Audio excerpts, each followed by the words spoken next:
حضرت ابو امامہ رضی اللہ عنہ سے روایت ہے کہ ایک شخص نے عرض کیا، اے اللہ کے رسول، ایمان کی علامت کیا ہے؟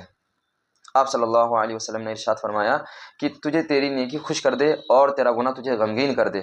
اس شخص نے عرض کیا، اے اللہ کے رسول، گناہ کی علامت کیا ہے؟ آپ صلی اللہ علیہ وسلم نے ارشاد فرمایا، جس چیز میں تجھے شک اور تردد ہو تو اس کو چھوڑ دے۔ حضور صلی اللہ علیہ وسلم نے ایمان کی پہچان بتایا کہ جب تم کو اچھے کام یعنی نیکی کرنے کے بعد خوشی و مسرت حاصل ہو، اور گناہ کے بعد آخرت میں سزا اور عذاب کے ڈر سے دل میں رنج وہ ملال ہو، تو سمجھ لو کہ تمہارے دل میں حقیقت ایمان موجود ہے، یعنی تمہارے دل میں حقیقت، تمہارے دل کے اندر حقیقت میں ایمان موجود ہے، ایمان روح زندہ ہے۔ وَإِذَا حَاكَ، اس کا مطلب یہ ہے کہ جس مسئلہ پر آپ کو شک اور تردد ہو، شریعت کا حکم واضح نہ ہو، جس پر دل مطمئن نہ ہو، تو اس میں احتیاط کرنی چاہیے، گناہ نہ ہو جائے۔ اگر اس کے چھوڑنے میں احتیاط ہے تو چھوڑ دے، اور اگر اس کے کرنے میں احتیاط ہے تو کر لے۔ اللہ تعالیٰ نے انسان کی تخلیق فطرت اسلام پر کیا ہے۔ جب تک انسان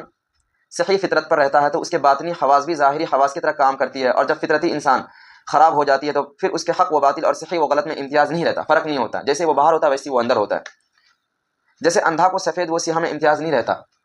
اس لیے حضرت عبداللہ بن مسعود رضی اللہ عنہ فرماتے ہیں کہ جن باتوں کے متعلق حضور صلی اللہ علیہ وسلم کا کوئی ارشاد نہ ملے، حضور صلی اللہ علیہ وسلم کا کوئی ارشاد نہ ملے، تو دیکھ کے خدا کے نیک بندے اس کو اچھا سمجھتے ہیں یا برا۔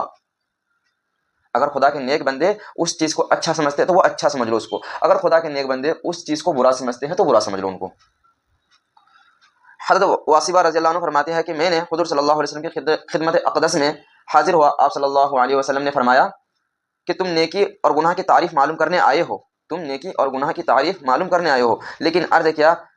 ہاں، آپ صلی اللہ علیہ وسلم نے فرمایا کہ اپنے دل سے فتویٰ لے لو، اپنے دل سے فتویٰ لے لو، جس بات پر تمہارا دل مطمئن ہو جائے، جس بات پر تمہارا دل مطمئن ہو جائے، تمہارا دل راضی ہو جائے، وہ نیکی ہے، اور جس سے تمہارا دل جس چیز میں تمہارے دل میں تردد، شک پیدا ہو، کھٹک پیدا ہو، تو وہ گناہ ہے، اگرچہ کہ لوگ تم کو کتنی ہی فتویٰ دیتے رہیں، باہر کے لوگ کتنوں ہی فتویٰ دے دے کہ یہ صحیح ہے، کر لو کر لو، لیکن آپ کے دل میں اس چیز کے لیے کھٹک پیدا ہو رہی ہے، شک پیدا ہو رہی ہے، تو پھر وہ گناہ ہی سمجھو اس کو آپ۔ اسی لیے اپنے دل میں فیصلہ کرو۔ میرے بھائی، نبی صلی اللہ علیہ وسلم نے ایمان کی علامت کیا بتائی؟ دو چیز بتائی، کہ اگر گناہ کرنے کے بعد آپ کو رنج ہے، وہ غم اور غمزدہ ہو رہے ہو، آپ کو افسوس ہو رہا ہے، تو اور نیکی کرنے کے بعد آپ کو اگر خوشی محسوس ہو رہی تو یہ آپ کی ایمان کی علامت ہے۔ اور گناہ کی علامت کیا ہے؟ جس چیز میں آپ کو شک اور تردد پیدا ہو وہ گناہ ہے، اس کو چھوڑ دو۔